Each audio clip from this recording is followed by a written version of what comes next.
হয়, নিশ্চিতভাৱে ননৈ নদীয়ে বহুবাৰ মাথাউৰি ভাঙাৰ পিছত এতিয়া চিপাঝাৰ সমষ্টিৰ অন্তৰ্গত দুৱৰীপাৰা লোকসকলে এইদৰে জলাপূজা কৰা দেখিবলৈ পোৱা গৈছে। আৰু মোৰ লগত কিছু লোক আছে, তেওঁৰ পৰা আমি কিছু জানিব বিচাৰিছোঁ।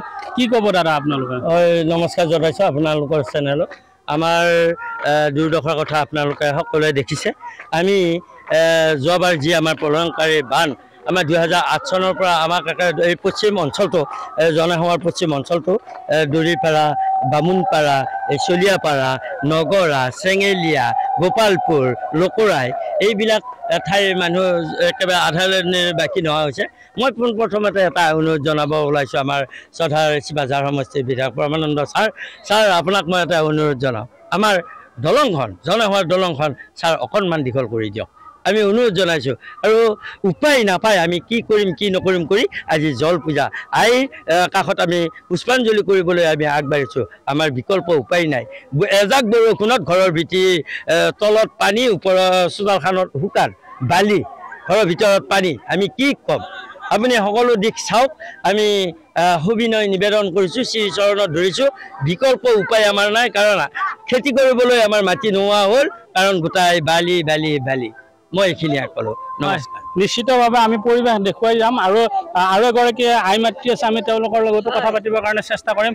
আপোনালোকৰ সমস্যাটো যিহেতু প্ৰতি বছৰে আপোনালোকৰ বানপানীয়ে জুৰুলা কৰিছে, কি ক'ব আপুনি? আমাৰ বহুত সমস্যা, আমি বিপদৰ সন্মুখীন হয় প্ৰত্যেক বছৰে হয়। কোনো আমাৰ মানে উপায় নাই। মানে ঠিক ৰাতি 11টা বজাতে তেওঁ মানে ভাঙি যায়। আমাৰ সেই বিপদত আমাৰ আৰু ভগৱানে মানে কেনেকৈ সহায় কৰে আমি সেই সময় আমি নিজেই নাজানো। মানে ওখ ঠাই লওঁ আমি, ওখ ঠাই ক'ত কি পাম, তাতো তাৰ মাটি অদৰা নাপায় বিচাৰি। যিমান আমাৰ ফিচাৰী চব ডুবি যায়, ঘৰ চৰ গোটেই ডুবি যায়। এইবাৰতো বেছি লছ হৈছে আমাৰ যোৱাবাৰ। আপোনালোকে আজি জলপূজা আয়োজন কৰিছে? জলপূজা কৰিছে, মানে আমি স্মৰণ কৰিছোঁ যে তেওঁ এনেকুৱা বিপদ যাতে আৰু আগলৈ নকৰে, তেনেকুৱা ভাবি আমি নিজৰ বিশ্বাসেৰে তেওঁক আমি পূজা এটা দিছোঁ। তেওঁ যাতে সন্তুষ্ট হয়, তাৰ কাৰণে আমি যিমান যেনেকৈ পাৰিছোঁ কষ্ট কৰিছোঁ। আমি তেওঁৰ প্ৰতি আমি ভক্তিভাৱেৰে আমি আজি দিনটো তেওঁৰ লগত আমি সময় কটাইছোঁ।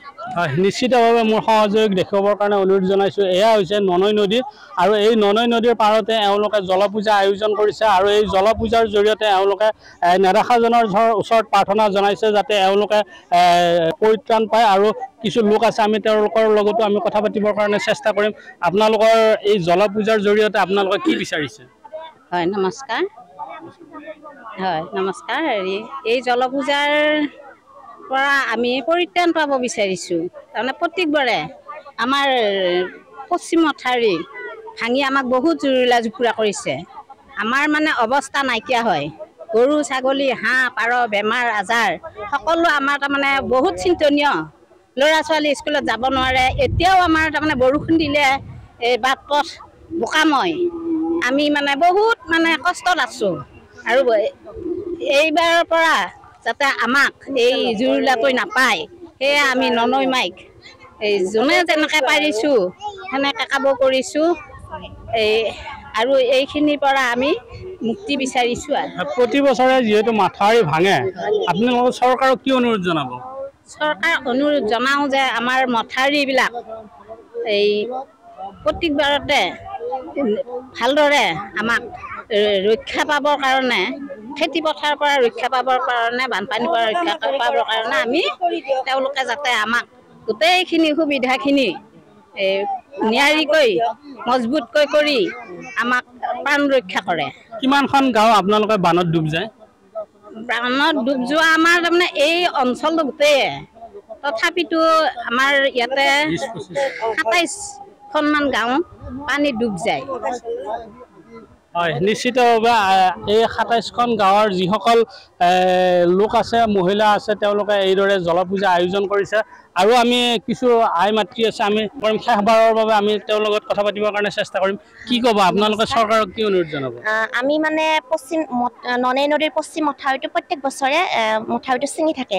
সেয়েহে মানে আমাৰ অকলে যিহেতু পূজাখন কৰিবলৈ আমি আৰ্থিকভাৱে বহুত দুৰ্বল, সেয়ে আমি এই ভৰ বাৰিষা পথৰত আমাৰ মানে পেয়া কৰিব লাগে তথাপিতো আমাৰ মানে মহিলাখিনি বা সমূহীয়া গোটেই ৰাইজখিনি ওলাই আহি ৩-৪খন গাঁৱৰ ৰাইজে ওলাই আহি আজি মানে যোনে যি পাৰে মানে এটা পইচাৰ উঠাই কিনে আমাৰ আজি জল পূজাখন কৰা হৈছে আৰু মানে আপোনালোকৰ চেনেলৰ যোগেদি এইটোৱে জনাব বিচাৰিছোঁ যে মানে ভৰ বাৰিষা যেতিয়া নদী বাঢ়ি আহে তেতিয়া মানে ঠিকাদাৰবিলাকে আহি বালি মাটিৰে অলপমান আমাক দেখাবৰ কাৰণে মাটি অলপ বস্তাত ভৰাই কিনে দি থৈ যায় সেইখিনিতে তেওঁলোকৰ দায়িত্ব শেষ কিন্তু মানে এনেকুৱা বিপদত পৰো আমি ৩-৪ বাৰ মথাউৰি ভাঙি মোৰ ঘৰত মানে বহুত পানী মোৰ নিজকে মই ভুক্তভোগী আৰু মোৰ নিচিনা আৰু বহুত পৰিয়াল সেনেকুৱা আছে গোটেই বস্তু বাহিনী উঠি গৈছে ধান চান গোটেই উঠি গৈছে ল'ৰা ছোৱালী কিতাপ পত্ৰ উঠি গৈছে সেয়েহে আপোনালোকক চেনেলৰ যোগেদি এইটোৱে জনাওঁ চৰকাৰক যে তেওঁলোকে খৰালি দিনত আহি আমাৰ মথাউৰিটো মেৰামতি কৰি দিব লাগে আৰু মানে ওখ কৰি ব্লক পাই দিব লাগে সেইখিনিয়ে ধন্যবাদ নিশ্চিতভাৱে এইসকল আই মাতৃয়ে এতিয়া চৰকাৰৰ ওচৰত আবেদন কৰিছে যাতে তেওঁলোকৰ মাথাউৰিটো সম্পূৰ্ণৰূপে ভাল কৰি দিয়ে আৰু প্ৰায় ২০-২৫খন গাঁৱৰ মহিলাসকলে এইদৰে জলপূজা আয়োজন কৰিছে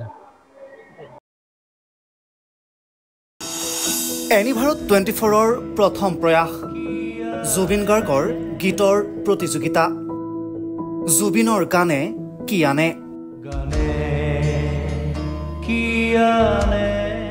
অডিশ্যনৰ বাবে যোগাযোগ কৰক 8638661821 আৰু 8812831556 নম্বৰত এনিভাৰত 24 উদ্যোগত এটা নতুন সংগীতৰ প্ৰতিযোগিতা আয়োজন কৰা হৈছে য'ত মোৰ গানৰ প্ৰতিযোগিতা হ'ব আপোনালোকে তাত প্ৰতিযোগী হিচাপে আহিবলৈ পাৰিব আৰু মোৰ ফালৰ পৰা আন্তৰিক শুভকামনা জনাইছোঁ আৰু অনুষ্ঠানটোৰ নাম হৈছে গানে কি আনে সকলোকে মৰম জনাইছোঁ সকলোৱে আহক ইয়াত অংশগ্ৰহণ কৰক thank you very much love you ৰব আপুনি যে এটা অপৰাধ কৰিবলৈ গৈ আছে আপুনি জানেনে এই নাবালিকা গৰাকীক এতিয়াই বিয়াত বহুৱাটো যে এটা অপৰাধ আপুনি জানেনে অপৰাধ কেনেকৈ মোৰ ছোৱালী মোৰ কথা তুমি যিয়েই নোকোৱা ভূঞা 18 বছৰৰ তলৰ যিকোনো কন্যা সন্তানৰ বিয়া দিলেই আইনগতভাৱে এক দণ্ডনীয় অপৰাধ বিয়া দিয়াজন যিমান দায়ী বিয়া পতাজনো সমানে দায়ী এতিয়া তাই পঢ়া শুনা কৰাৰ বয়স খেলা ধূলা কৰাৰ বয়স তাই খেলিবলৈ দিয়ক পঢ়িবলৈ দিয়ক আৰু চাব এদিন আপুনি তাইক লৈ গৌৰৱ অনুভৱ কৰিব পাৰিব